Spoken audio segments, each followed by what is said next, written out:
के ऊपर हमारे आदरणीय डॉक्टर साहब जो उत्तर प्रदेश के प्रदेश अध्यक्ष हैं, उन्होंने बहुत अच्छा सुझाव दिया कि अगर हम किसी भी पदाधिकारी को नई जिम्मेदारी देते हैं और उसे पदाधिकारी बनाया जाता है, ये कहा जाए और उनसे सूचित मांगे। ये निश्चित ही बहुत अच्छा कदम है और निश्चित रूप से इससे हमारे संगठन को मजबूती भी मिलेगी और विस्तार भी मिलेगा।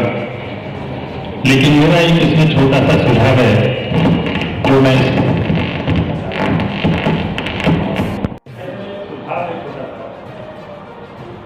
सुझाव ये है, आदरणीय अध्यक्ष जी और माननीय सदन,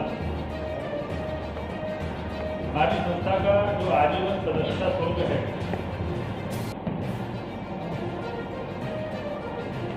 1000 रुपये और 100 रुपये उसके आइडेंटिटी कार्ड के मिलाकर के कुल 1100 रुपये। ये जब हम अपने समाज का और सदस्यों का किस तरह लाभ कर सकते हैं, क्या उन्हें दे सकते हैं जिससे वो हमसे जुड़े, तभी में लोग जुड़ेंगे जब हम उन्हें कुछ देंगे। हमारी तरफ से कोई न कोई आउटपुट होना चाहिए। हम केवल अगर इनपुट की बात करेंगे तो निश्चित रूप से हम आगे नहीं बढ़ सकते। इनपुट के साथ हमें आउटपुट रखना पड़ेगा। लोगों को ये बताना पड़ेगा कि अगर आप हमसे जुड़ेंगे तो आपको हमसे जुड़ने का ये लाभ होगा। हमसे जुड़ने के बाद हम आपको ये चीज उपलब्ध करा सकते हैं। और अगर हम आउटपुट देने की स्थिति में होंगे तो निश्चित रूप से मैं 100% कह सकता हूं कि लोग हमसे स्वतः और अपने आप जुड़ेंगे। और उस समय जब पूछते हैं कि 1100 रुपये क्यों, तो 1100 नहीं, लोग 5100 भी देंगे। लेकिन अभी वर्तमान स्थिति ये है कि हम आउटपुट देने की स्थिति में नहीं है,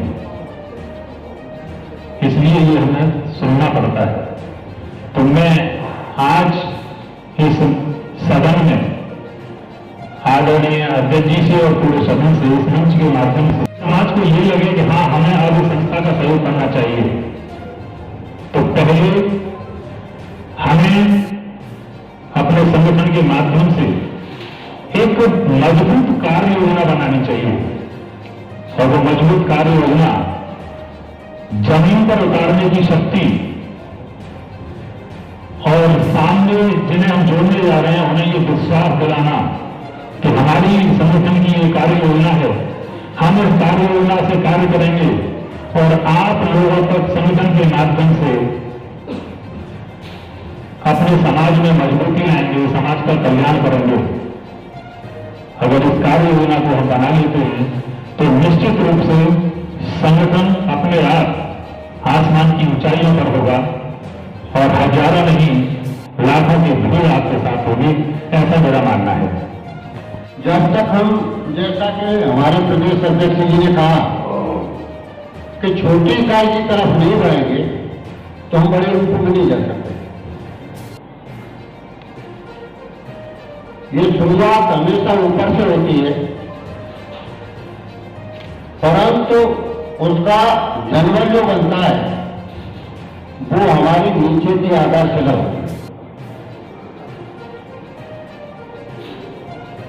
अब समस्या ये आती है कि देहात का आदमी वास्तव में गरीब है।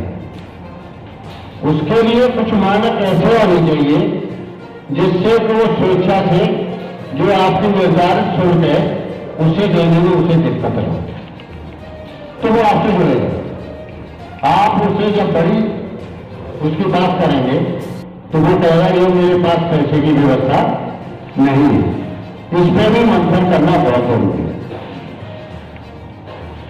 संगठन को चलाने के लिए दूसरी बात यह होती है कि हमें उसे कुछ अपनी संवैधानिक प्रक्रिया बतानी पड़ती है कि देखिए, हमारा अखिल भारतीय संगठन जो है वो हमारे संविधान में आपकी मदद के लिए ये विशेषता है अगर आप पर कोई विपत्ति आती है, हम आपके साथ आए,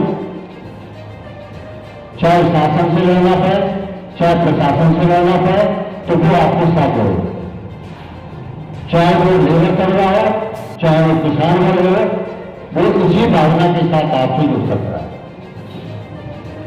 अगली बात आती है कि हमें संवैधानिक प्रक्रियाओं को जटिलताओं से सरल बनाना है, जिससे मैं इस पूरे सदन से यह निवेदन करूंगा कि कुछ नियमावलियों में ऐसा संशोधन अवश्य करें जिससे वो आपसे जुड़े, आपकी आर्थिक स्थिति मजबूत हो और आप उनके सहयोगी बने और वो आपके सहयोगी बने। धन्यवाद। जब तक उसका मेन उद्देश्य गोल क्या है, हम समाज को क्या दे सकते हैं, हम समाज के लिए जैसे विधायक लोग सही कह रहे हैं, गाँव में अगर आप किसी से को भाई 1100 रुपये के मेंबर बन जाओ हमारे, तो तुरंत पूछता है भाई आपकी सभा हमारे लिए क्या करें। तो इस सभा का या किसी भी संगठन का जब तक मेन मैनिफेस्टो, मेन उद्देश्य क्या है, हमारा गोल क्या है, हम क्या कर सकते हैं समाज के लिए, ये हमें स्पष्ट करना पड़ेगा। और जब कोई भी रचनात्मक कार्य हम अपने समाज के लिए करेंगे तो निश्चय लोग जुड़ते हैं, ये सही बात है। हमारे राठौर साहब ने कहा, प्रदेश अध्यक्ष ने, बिल्कुल सही है, अभियान चल रहा है कि नए पदाधिकारी बनने के लिए 10 आजीवन और 20 साधारण बनाए, अच्छी बात है। लेकिन मेरा यहाँ बहुत ये भी है कि जो पदाधिकारी हालात को उनको देखते हुए उनकी कैसे हम मदद कर पाए, उनके विकास में कैसे हम सहयोग कर पाए, ये हम सबको जो है मिल करके आस पास के लोगों को हृदय से, इच्छा शक्ति से, प्यार से ये चुनना होगा कि हम कैसे उनको मदद करें। मैं नहीं कहता कि सभी सक्षम हैं, लेकिन जो लोग सक्षम हैं वो उनकी खास तौर से दूसरे की मदद करना चाहिए और मदद करते रहे। बाकी मेंबरशिप जो बढ़ाने घटाने की बात है, सभी लोगों ने कहा कोई नई बात नहीं, मैं भी उस पर एग्री करता हूं, मैं भी सहमत हूं कि 20 मेंबर, 10 मेंबर, 15 मेंबर जो भी पुराने कार्यकाल नहीं आ सकते, आप आ सकते हैं, नहीं आ सकते हैं, ये माने बहुत ज्यादा नहीं लगता है। माने वो लगता है कि हम अपने आसपास के लोगों को, जितने भी राजपूत हैं, चाहे वो कोई भी प्रदेश हो, चाहे कोई भी क्षेत्र हो, चाहे कोई भी एरिया हो, चाहे कोई भी गांव हो, उस क्षेत्र में आप खुद अकाउंट कर सकते हैं कि कितने लोग गरीब हैं, कितने अमीर हैं, कितने स्कूलों में फीस देने में समर्थ हैं, कितने इंटेलिजेंट हैं, कितने जीनियस हैं, और उस सब के लिए जो हम क्या कर सकते हैं। बहुत से लोग ऐसे हमारे छत्रियों में हैं जो कि बहुत अच्छे लोग हो, चाहे हेल्थ में हो, चाहे बीमार हो, चाहे अस्वस्थ हो, चाहे शादी हो, चाहे विवाह हो, किसी भी प्रदेश में, ये नहीं है मैं प्रदेश इसी केवल उत्तर प्रदेश में, कहीं भी अगर मुझे मालूम हो गया तो मैं उनको जितना संभव हो सकता है उतनी संभव उनकी मदद मैं फाइनेंशियल करता हूँ।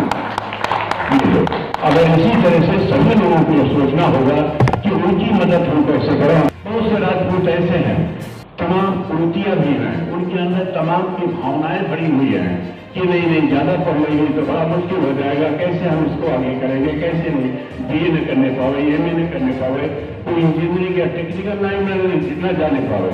उन्हें हमें उत्साहित करना होगा, उन्हें हमें मोटिवेशन देना होगा कि ताकि वो अपने लड़कियों को अच्छी तरह पढ़ाएं। अगर आप सक्षम हैं, वो सक्षम नहीं है, तो उनकी भी मदद जितना संभव हो सके दे और दिलवाए लोगों से।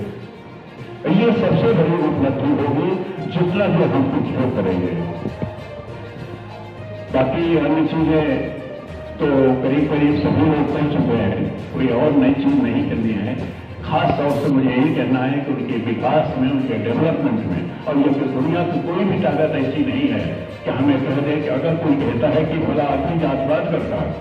मैंने 36 साल सेवा किया, आज भी मैं विदेशों में जाया तो उसी उन्होंने मैंने पूछा, एक गाजियाबाद के निकले, एक गोरखपुर के निकले और एक दिल्ली के निकले, एक हरियाणा के निकले।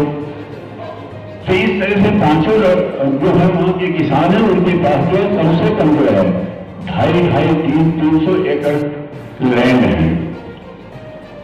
और मैं वहां पर 3-4 दिन जो है रुका रहा। 3-4 दिन जो है हमारा 3 दिन का लेक्चर था।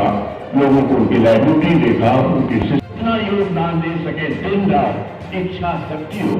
और ये तभी होगा दोस्तों जब इच्छा शक्ति होगी। केवल भाषण देने से या हमारे कह देने से बात नहीं होती।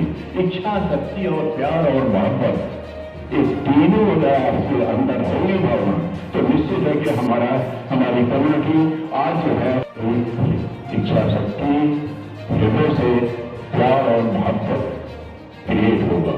और जब तक ये नहीं क्रिएट होगा, केवल हम 10-20-50 नंबर बनाते हैं, ऐड हो जाएगा, हमारी संख्या बढ़ जाएगी। ये बात बिल्कुल सही है। लेकिन उनका क्या होगा जो आज स्कूलों कॉलेज में विश्वविद्यालय करने का एक तरीका हमने अपनाया। तरीका ये था कि किसी स्कूल में जो विद्यार्थी असंगत है तो निश्चित है कि उसकी फीस भरी जानी है। फीस भरी जानी यानी आर्थिक। और जब तक किसी भी कार्य में आपका अर्थ शामिल है वो कार्य संपूर्ण नहीं हो सकता, सफल नहीं हो सकता।